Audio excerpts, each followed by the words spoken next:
BJP के जो जिला अध्यक्ष है, सीतामढ़ी जिला अध्यक्ष है, युवा है, कर्मठ है, बहुत ज़्यादा इनकी नाम चलती है। क्या कुछ कहना चाहते हैं कि करके आपको हम इनसे बाइट लेने की कोशिश करेंगे। सर, आपका टॉप रिपब्लिक चैनल पे स्वागत है। बहुत बहुत धन्यवाद। सर, आज जो कार्यक्रम है उस पर क्या कुछ कहना चाहेंगे?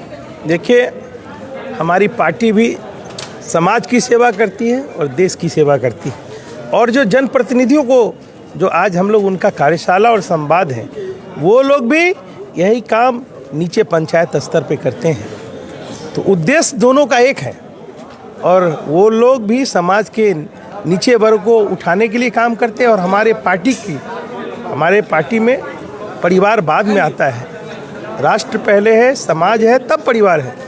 और वही संवाद हम लोग उनके साथ कि कैसे और बेहतर हम लोग लोगों की सेवा कर सके, जनप्रतिनिधियों से यही कार्यशाला में आग्रह करेंगे और आग्रह करेंगे कि आप अच्छा काम कर रहे हैं, अच्छी पार्टी से जुड़िए। क्योंकि बिहार में कोई दलीय चुनाव तो होता नहीं है, किसी पार्टी के प्रमुख होते नहीं है, समिति किसी दल का नहीं होता है, तो सभी यहाँ कोई दल से बंधे नहीं है।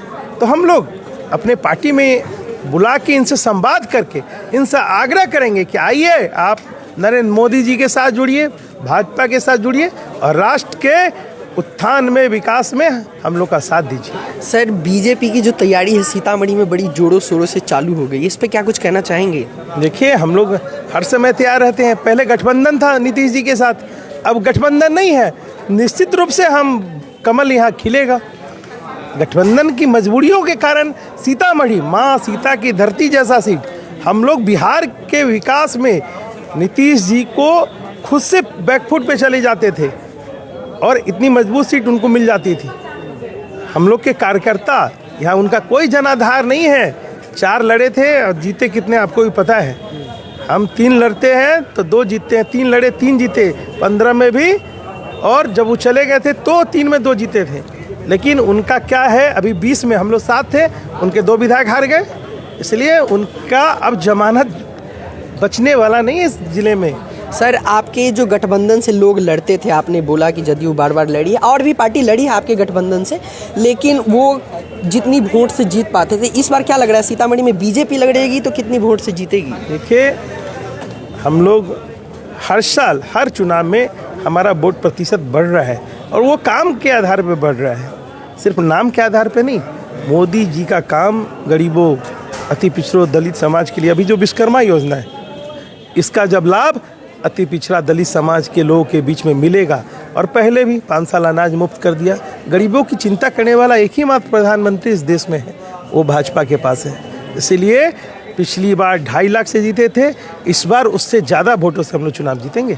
हिंदू की पार्टी कही जाती है, लेकिन जहाँ तक सरकार जो है वो इस बार हिंदू की जो छुट्टियाँ उसको रद्द बार बार कर रही है, उस पर क्या कुछ कहना चाहेंगे? देखिए, बिहार सरकार, अभी वर्तमान जो सरकार है, उस पर वो किसी समाज की पार्टी नहीं है, वो बेवकूफ़ बना रही है। ए मुसलमान भाई, ये जादव भाई, लालू के स्टाइल में नीतीश जी भी वही कर रहे हैं। ये सबों की पार्टी भाजपा ही है। क्यों नहीं भाजपा में जादव 6 में 5 मर गए हैं? क्यों नहीं मुआवजा अभी तक गरीबों को मिला है? किसी के पास खाने के पैसे नहीं है, गरीबों के पास छोटे छोटे बच्चे हैं। सरकार अंधी है। तेजस्वी यादव जादव समाज होते हुए भी आप उसका प्रतिनिधित्व और वोट लेते हैं, लेकिन चिंता सिर्फ उनको अपने परिवार की है। और निश्चित रूप से ये सरकार तुष्टीकरण में लगी हुई है। जो छुट्टियाँ रद्द हुई है, ये आप करिए, हम लोग आपसे इससे ज़्यादा आशा भी नहीं करते हैं। हम जानते हैं आप एक संप्रदाय को खुश करने के लिए 35 साल से 20 साल से काम कर रहे हैं, आगे भी करिएगा उसी समाज के लिए, लेकिन हमारे सम्मान के साथ, हिंदुओं के भावना के साथ मत खेलिए। ये चेतावनी है आपको, 24 और 25 में आपका सर्वनाश हो जाएगा। बहुत बहुत धन्यवाद सर आपका।